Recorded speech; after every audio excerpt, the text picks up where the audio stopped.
12th economics.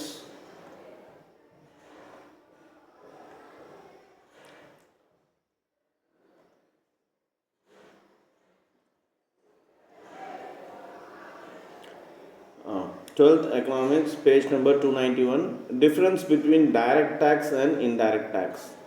So, difference between direct tax and indirect tax. There are two types of taxes. One is direct tax and another thing is indirect tax.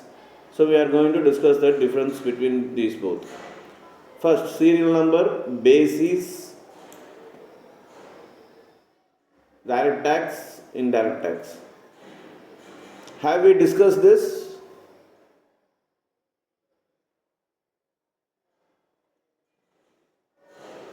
So direct and indirect, we finished ಇಲ್ಲ ಇದು ನಾವು ಇನ್ನೂ ಆರಂಭಿಕಲ್ಲ sir. Okay, right. So, right. We have to start now. Right. So, serial number, basis, direct tax, indirect tax. So, first, impact of taxes. Impact, that is direct tax மூலமா என்ன impact ஆகுது அப்படின்னா, direct tax are levied on individuals and firms. So direct tax பார்த்தீங்கன்னாக்கா individual ஒரு தனிப்பட்ட நபர் மேலேயும் ஒரு ஃபர்ம்ஸ் கம்பெனி மேலேயும் இந்த டைரக்ட் டேக்ஸ் வந்து இம்பேக்ட் பண்ணுது. Indirect taxes are levied on goods and services. நம்ம யூஸ் பண்ணுற வாங்குகிற கூட்ஸ் ஆகட்டும் சர்வீசஸ் ஆகட்டும் அதுக்கு வந்து டேக்ஸ் இருக்குது. அது வந்து இன்டைரக்ட் டேக்ஸாக நம்ம பே பண்ணுறோம். That is indirect tax. Shift of burden, யார் இந்த பேர்டனை எடுத்துக்கிறாங்க அப்படின்னாக்கா டைரக்ட் டேக்ஸில் the burden of the direct tax cannot be shifted. Either impact and incident are on the same person. என்ன சொல்கிறாங்க, டைரக்ட் டேக்ஸில் பார்த்தீங்கன்னாக்கா யாருக்கு அந்த டேக்ஸ் கட்டணுமோ அவங்க தான் கட்டணும். அந்த டேக்ஸை வந்து இன்னொருத்தவங்களுக்கு ஷிஃப்ட் பண்ண முடியாதுன்னு சொல்கிறாங்க.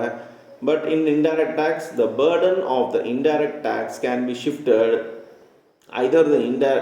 either impact and incidents are on different person. Example, a seller can increase the price of goods after tax is imposed so that the buyer will bear the burden of the tax. இது indirect டேக்ஸில் பார்த்தீங்கன்னாக்கா அந்த டேக்ஸோட burden வந்து shift பண்ணலாம். எப்படின்னாக்கா ஒரு pier வந்து அவங்களோட இப்போ செல் பண்ணுறாங்க, கூட்ஸை செல் பண்ணுறாங்கனாக்கா அவங்க டேக்ஸோடு அதிகமாக காசு வச்சு அந்த டேக்ஸோடு தான் அந்த பொருளை விற்பாங்க. ஸோ அதனால் அந்த பை பண்ணுறாங்க, யார் அந்த கஸ்டமர் பை பண்ணுறாங்களோ அவங்க தலையில் தான் அந்த இன்டைரக்ட் டேக்ஸ் போய் கட்ட வேண்டிய சூழ்நிலை வருது. ஸோ இங்கே இன்டைரக்ட் டேக்ஸ் வந்து ஷிஃப்ட் ஆகுது அப்படின்னு சொல்கிறாங்க responsibility. Nature of direct tax, நேச்சரில் பார்த்தீங்கன்னாக்கா they are generally progressive in nature. So direct tax வந்து நேச்சர்லேயே அது வந்து ப்ரோக்ரெசிவாக இருக்குது. அதே இன்டைரக்ட் டேக்ஸ் பார்த்தீங்கன்னாக்கா they are generally proportionate in nature. இது வந்து நேச்சரில் ப்ரொபோர்ஷனேட்டாக இருக்குது அப்படின்னு சொல்கிறாங்க. ஸோ ஆவரேஜாக இருக்குது, வளருதுன்னு சொல்கிறாங்க. டைரக்ட் டேக்ஸ் வந்து ப்ரோக்ரெசிவாக நல்லா வளருதுன்னு சொல்கிறாங்க. Coverage, they have limited reach as they do not reach all the sections of society. So direct tax பார்த்தீங்கன்னா எல்லா வகையான மக்களும் கட்டுறதில்ல, ஒரு சில வகையான மக்கள் தான் கட்டுறாங்க. ஸோ ரீச் வந்து ரொம்ப லிமிட்டடாக தான் இருக்குதுன்னு சொல்கிறாங்க. அதே இன்டைரக்ட் டேக்ஸ் பார்த்திங்கனாக்கா எல்லா வகையான மக்களும் கட்டுறாங்க சொசைட்டியில். ஸோ ரீச் வந்து எல்லா இடத்துலையும் இருக்குது. They have a wide coverage as they affect all the sections of the society. நீங்கள் எதை வாங்கினாலும் அதில் வந்து இன்டைரக்ட் டேக்ஸ் இருக்குது. Okay, now B non tax revenue. Non tax ரெவென்யூனா என்ன? The incomes accruing to the government from the source that than tax are non tax revenue. The major source of non-tax revenues of the central government of India are. So எந்த income வந்து நம்ம கவர்மெண்ட்டுக்கு வந்து பார்த்திங்கனாக்கா other தென் tax இல்லாமல் எந்த வருமானம் வருதோ அதெல்லாமே நான் டேக்ஸ் ரெவன்யூன்னு சொல்லுவாங்க. அது எதுன்னு இப்போ பார்ப்போம். First commercial revenue, second administrative revenue. So commercial ரெவன்யூனா என்னென்னு பார்ப்போம். Commercial revenue, it is received by the government in the form of prices paid to the people for goods and services that government provides. Example, people pay for electricity and for services of railways, post stamps, toll, etc. So இது direct tax கிடையாது, இன்டைரக்டாக வரும் இந்த tax. பார்த்திங்கன்னா goods and சர்வீஸ்க்கு ஜிஎஸ்டிம்பாங்க. Goods and சர்வீஸ்க்கு government tax வாங்குவாங்க. எது விஷயத்துக்கு கவர்மெண்ட் யூஸ் பண்ணுற மக்கள் யூஸ் பண்ணுற விஷயத்துக்குனா எலக்ட்ரிசிட்டி. நம்ம வந்து வீட்டில் எலக்ட்ரிசிட்டி யூஸ் பண்ணுறோம், அப்புறம் வாட்டர் யூஸ் பண்ணுறோம், ரோடு யூஸ் பண்ணுறோம், ரயில்வேஸ் யூஸ் பண்ணுறோம், போஸ்ட் ஆஃபீஸில் போஸ்டல் ஸ்டாம்ப் சர்வீசஸ் யூஸ் பண்ணுறோம், காரில் ட்ராவல் பண்ணணுனாக்கா பைபாஸில் டோல்கேட் யூஸ் பண்ணுறோம். இதுக்கெல்லாம் நம்ம பே பண்ணுறோம், இதெல்லாம் சர்வீஸ் டேக்ஸில் வருது. ஸோ இதெல்லாம் கமர்ஷியல் ரெவென்யூ அப்படின்னு சொல்கிறாங்க. தென் அட்மினிஸ்ட்ரேட்டிவ் டேக்ஸ் ரெவென்யூ, இதுலேருந்து என்ன வருது, எப்படி வருது அப்படின்னு பார்ப்போம். Income, it arises on account of administrative services of the government. They are as follows: fees from the passport fees, government hospital fees, education fees, court fees. So நீங்கள் passport வாங்கும்போது அதுக்கு ஒரு ஃபீஸ் கட்டுறோம், கவர்மெண்ட் ஹாஸ்பிட்டல் போனால் அதுக்கு ஒரு fees கட்டுறோம், எஜுகேஷனுக்கு ஒரு ஃபீஸ் கட்டுறோம், கோர்ட்டுக்கு ஒரு ஃபீஸ் கட்டுறோம். இதெல்லாமே அட்மினிஸ்ட்ரேட்டிவ் ரெவன்யூன்னு சொல்லுவாங்க. அப்புறம் final penalties charged by the government on law breakers of disobeying rules and regulations. So rules and regulation மதிக்காமல் எதுக்கெல்லாம் பெனால்ட்டிஸ் போடுறாங்களோ அந்த சார்ஜ் எல்லாமே அட்மினிஸ்ட்ரேட்டிவ் ரெவன்யூவில் போகுது. தென் லைசன்ஸ் ஃபீ அண்ட் பர்மிட் ஃபீ, நம்ம எதாவது லைசன்ஸ் வாங்கினாக்கா ஒரு ஃபீஸ் கட்டுறோம், பர்மிட் வாங்கினாக்கா நேஷ்னல் பர்மிட் அந்த மாதிரி வாங்கினாக்கா அதுக்கு ஃபீஸ் கட்டுறோம். ஸோ அதுவும் அட்மினிஸ்ட்ரேட்டிவ் ஃபீஸில் போய் சேருது. எஸ்சீட், income that government get by taking possession of a property which is no legal claimant or legal hire. இப்போ ஏதோ ஒரு சொத்துக்கு வாரிசே கிடையாது, அதை கிளைம் பண்ணுறதுக்கு ஆளே கிடையாதுனாக்கா அந்த ப்ராப்பர்ட்டி கவர்மெண்ட் எடுத்துக்கும்.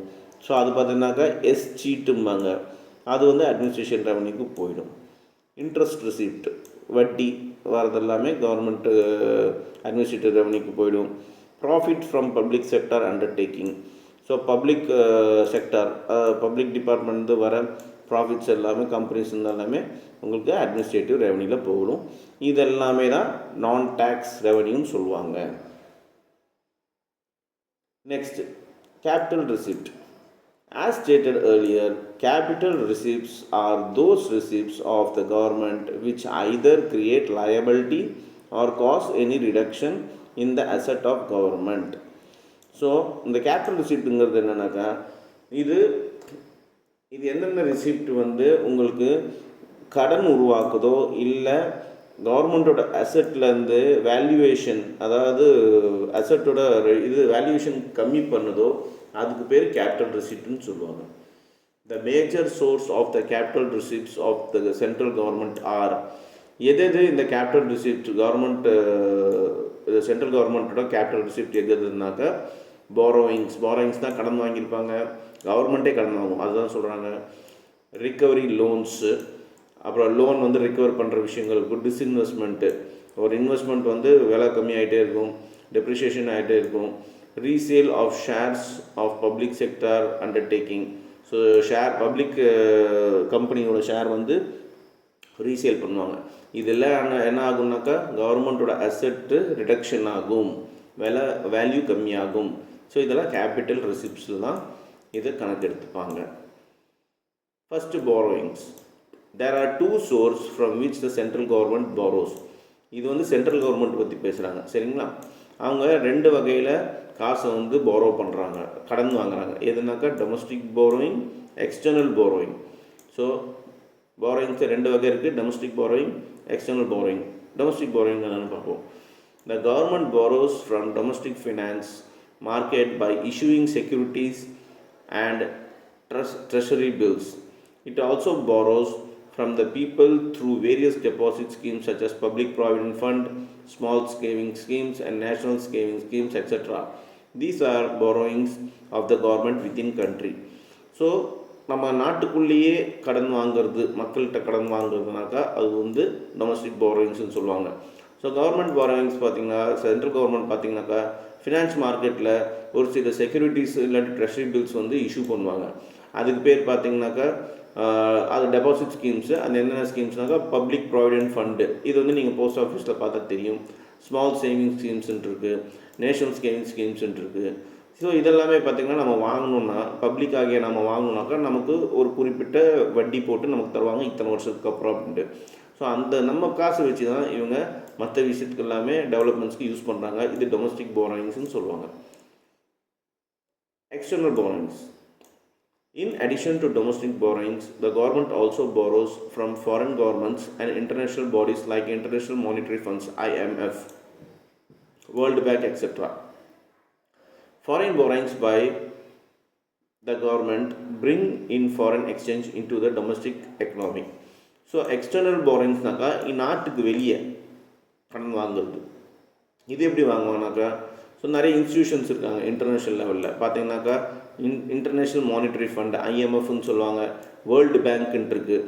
நாட்டில் உலகத்தில் எந்த நாட்டுக்கு கடன் வேணுமோ, டெவலப் ஆகிற நாட்டுக்கு கடன் வேணுமோ அதுக்கு வட்டிக்கு தகுந்த மாதிரி இந்த வேர்ல்டு பேங்க் கடன் தருவாங்க. அப்புறம் foreign borrowings by the foreign exchange into domestic economy. So foreign எக்ஸ்சேஞ்ச்கிட்டையும் இவங்க கடன் வாங்குவாங்க. யார்? நம்ம சென்ட்ரல் கவர்மெண்ட், இந்தியா, நம்ம கண்ட்ரி. ஸோ இந்த மாதிரி ரெண்டு வகையில் போரோ பண்ணுறாங்க. ஒன்று டொமஸ்டிக் போரிங், இன்னொன்று எக்ஸ்டர்னல் போரிங்.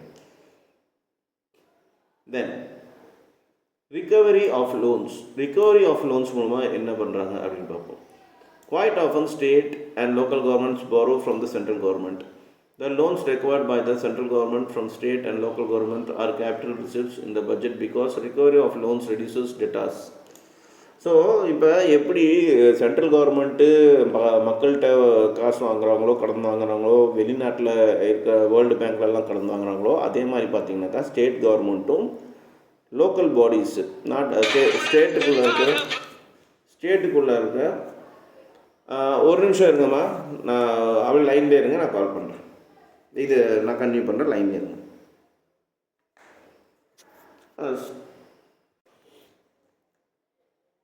ஸோ பார்த்தீங்கன்னாக்கா அதே மாதிரி லோக்கல் பாடிஸ், அதாவது ஸ்டேட் கவர்மெண்ட்டு கீழே இருக்கிற லோக்கல் பாடிஸும் பார்த்திங்கனாக்கா சென்ட்ரல் கவர்மெண்ட்கிட்ட கடன் வாங்கும்.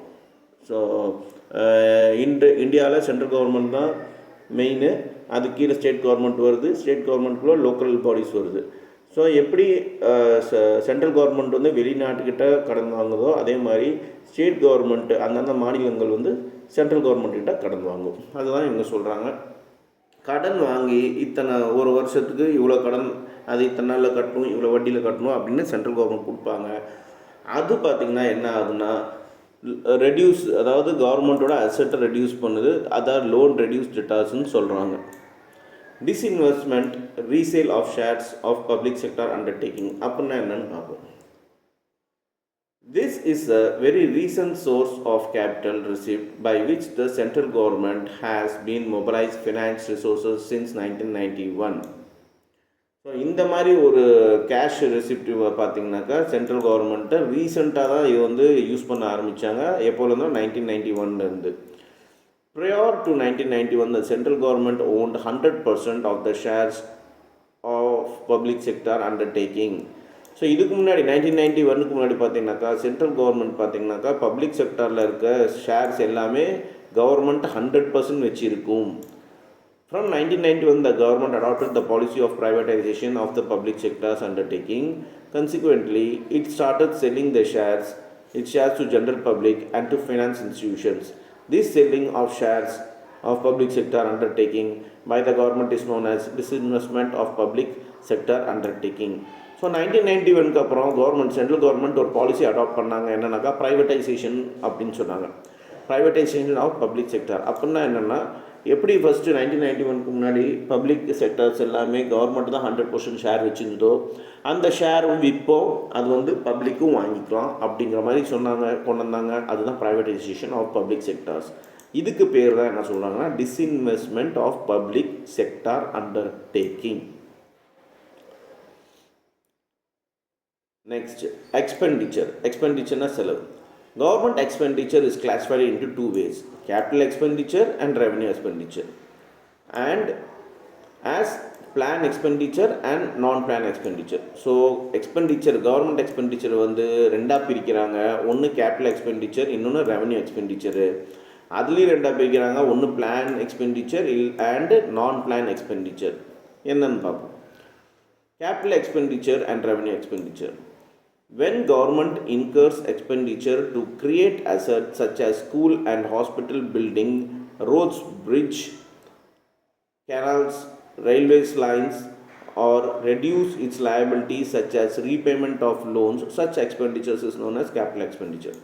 ஸோ கவர்மெண்ட் வந்து முடிவு பண்ணி ஸ்கூல்ஸ் கட்டணும், ஹாஸ்பிட்டல் கட்டணும், ரோடு கட்டணும், பிரிட்ஜ் கட்டணும், கெனால்ஸ் கட்டணும், அப்புறம் ரயில்வே லைன்ஸ் கட்டணும். இதெல்லாம் பார்த்திங்கனாக்கா என்ன ஆகுனாக்கா இல்லை கடனை குறைக்கணும் அப்படின்னாக்கா, இல்லை லோன் வாங்கியிருக்க லோன் வந்து ரீபேமெண்ட் பண்ணணும் அப்படின்னாக்கா, இது எல்லாமே என்ன சொல்கிறாங்கன்னா கேபிட்டல் எக்ஸ்பெண்டிச்சர்னு சொல்கிறாங்க.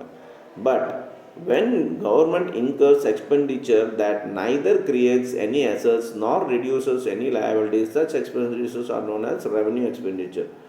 இப்போ ஃபார் எக்ஸாம்பிளுக்கு கவர்மெண்ட் வந்து ஒரு செலவு பண்ணுது, அது வந்து எந்த ஒரு புது சொத்தையும் உருவாக்கலை, அதேட்ட எந்த ஒரு கடனையும் கம்மி பண்ணல அப்படின்னாக்கா அதுக்கு பேர் ரெவன்யூ எக்ஸ்பெண்டிச்சர்னு சொல்கிறாங்க. For example, payment of salaries to government employees, maintenance of public property, providing free education and health service to people, etc. constitute revenue expenditure. These do not create any public asset. எக்ஸாம்பிளுக்கு என்ன சொல்கிறாங்க, public government டிபார்ட்மெண்ட்டில் வேலை செய்கிறவங்களுக்கு சம்பளம் கொடுக்கறது, அப்புறம் பார்த்திங்கன்னா ஃப்ரீ எஜுகேஷன் கொடுக்குறாங்க பசங்களுக்கு, அந்த செலவு, அப்புறம் ஹெல்த் சர்வீஸ் மக்கள் கொடுக்குறாங்க ஃப்ரீயாக, அந்த செலவு. இந்த எக்ஸ்பெண்டிச்சர்ஸ் எல்லாம் பார்த்திங்கனாக்கா உங்களுக்கு எந்த ஒரு அசட்டையும் க்ரியேட் பண்ணாது. அதனால் இது என்ன சொல்கிறாங்க, ரெவன்யூ எக்ஸ்பெண்டிச்சர்னு சொல்கிறாங்க. நெக்ஸ்ட், பிளான் எக்ஸ்பெண்டிச்சர் அண்ட் நான் plan expenditure. After independence, our country adopted the path of planning to achieve economic development. Under planning, provision are made in government budget for expenditure that was to be incurred every year according to the priorities laid down in the 5-year plan. Such expenditure is known as plan expenditure. So நம்ம 1947 நம்ம இண்டிபெண்டன்ஸ்க்கு அப்புறம் பார்த்தீங்கன்னா government ஒரு விஷயத்தை adapt பண்ணிச்சு, 5-year planning அப்படின்னு சொல்லிட்டு. அதாவது ஒரு பிளான் எடுத்துப்பாங்க இந்தியாவில் டெவலப் பண்ணுறதுக்காக. அந்த பிளான் வந்து 5 இயர்ஸ்க்கு எம்ப்ளாய் பண்ணுவாங்க. அதில் எது எல்லாமே செய்ய முடியுமோ டெவலப் பண்ணணுமோ அது பண்ணுவாங்க. ஸோ அதுதான் 5-year பிளானிங். ஸோ இதுக்கு ஒரு பட்ஜெட் க்ரியேட் பண்ணுவாங்க. ஸோ இதுக்கு பேர் என்னன்னு சொல்கிறாங்கனாக்கா பிளான் பட்ஜெட் எக்ஸ்பெண்டிச்சர்னு சொல்கிறாங்க. Beside plan expenditure, government also incurs routine expenditures such as expenditure on police, judiciary, water supply, sanitation and health legislation, defense, various government departments, etc. Such routine expenditure is termed as non-plan expenditure. So இது மட்டும் இல்லாமல் government பார்த்திங்கனாக்கா போலீஸ்க்கு சம்பளம் தருது, போலீஸ்க்கு சம்பளம் மட்டும் இல்லை, போலீஸ் விஷயத்த நிறைய மெயின்டைன் பண்ண வேண்டியது இருக்குது, எக்ஸ்பென்ஸு மெயின்டெனன்ஸ்னு சொல்லுவாங்க. ஜுடிஷியரி இந்த லாவில் நிறைய மெயின்டெனன்ஸ் இருக்குது. வாட்டர் சப்ளை, சானிடேஷன் மக்கள் கொடுக்கணும், ஹெல்த்து மக்களுக்கு நல்லபடியாக கொடுக்கணும், லெஜிஸ்லேஷன், டிஃபென்ஸு, நாட்டை பாதுகாக்கணும். இந்த மாதிரி வேரியஸ் கவர்மெண்ட் டிபார்ட்மெண்ட்ஸ்க்கு நிறைய செலவுகள் இருக்குது. இதெல்லாமே ரொட்டீன் எக்ஸ்பெண்டிச்சர். என்னன்னா நான் பிளான் எக்ஸ்பெண்டிச்சர். ஏன்னா இது வருஷத்துக்கு எவ்வளோ செலவாகும் அதெல்லாம் கணக்கே போட முடியாது. So this are called as non plan expenditure. 29.3 Balanced budget versus deficit budget or surplus budget. இப்போ பட்ஜெட்டை பற்றி ஏற்கனவே நம்ம பார்த்தோம். இப்போ பேலன்ஸ் பட்ஜெட்டு, டெஃபிசிட் பட்ஜெட் இல்லாட்டி சர்ப்ளஸ் பட்ஜெட், இதை பற்றி பார்க்கணும். As explained above, government receipts and expenditures are the two components of budget. In terms of magnitudes of receipts and expenditure, we may have balanced budget, deficit budget and surplus budget. So இந்த செலவெல்லாமே வரவு செலவெல்லாம் பண்ணுறதுக்கு government ஏதோ budget போட்டு தான் ஆகணும். So இதெல்லாமே பார்த்திங்கனாக்கா உங்களுக்கு பேலன்ஸ் பட்ஜெட், டெஃபிசிட் பட்ஜெட் இல்லாட்டி சர்ப்ளஸ் பட்ஜெட் அதெல்லாம் பார்க்க முடியும்னு சொல்கிறாங்க. இது என்னென்னு பார்ப்போம். When the government expenditure is exactly equal to its receipt, the government has a balanced budget. So balance பட்ஜெட்னாக்கா இப்போ கவர்மெண்ட் வந்து இதுக்கெல்லாம் செலவு பண்ண போகிறோம் அப்படின்னு சொல்லிட்டு கரெக்டாக அதுக்கு தகுந்த மாதிரி இன்கமும் இருக்குது செலவும் இருக்குது அப்படின்னாக்கா அது பேலன்ஸ் பட்ஜெட்டுன்னு சொல்கிறாங்க. when the government expenditure exceeds the receipt, it is deficit budget. என்றைக்கு வந்து கவர்மெண்ட் ஒரு பட்ஜெட் போடுது ஆனால் வருமானத்தோட செலவு அதிகமாக இருக்குன்னா அது பேர் பார்த்தீங்கன்னாக்கா டிஃபிசிட் பட்ஜெட், அதாவது பற்றாக்குறை பட்ஜெட்டுன்னு சொல்லுவாங்க. when the government revenue is greater than its expenditure, the government runs a budget surplus. கவர்மெண்ட்டோட வருமானத்தோட ரொம்ப அதிகமாக செலவு இருந்துச்சுனாக்கா அதுக்கு பேர் பட்ஜெட் சர்ப்ளஸ்ன்னு சொல்கிறாங்க. சாரி, நான் மாற்றி சொல்லிட்டேன். என்றைக்கு கவர்மெண்ட்டோட வருமானம் ரொம்ப அதிகமாக இருக்குது, அதாவது எக்ஸ்பெண்டிச்சரோட வருமானம் அதிகமாக இருக்குது அப்படின்னாக்கா அது பேர் பட்ஜெட் சர்ப்ளஸ்ன்னு அர்த்தம். சர்ப்ளஸ்னால் அதிகமாக இருக்குது, அதாவது பண வரவு ரொம்ப அதிகமாக இருக்குது, செலவு கம்மியாக இருக்குதுன்னு அர்த்தம். ஸோ 3 வகையான பட்ஜெட் இருக்குது. Balance budget, deficit budget, surplus budget. thus balance budget, total budget received is equals to total budgeted expenditure. Deficit budget, total budgeted received lesser than total budget expenditure. Surplus budget, total budget receipts greater than total budget expenditure. So இது ஒரு formula மாதிரி கொடுத்துருக்காங்க. மேலே அது தியரிட்டிக்கலாக பாயிண்ட்ஸாக படித்தோம், கீழே அது சும்மா ஃபார்முலா மாதிரி கொடுத்துருக்காங்க.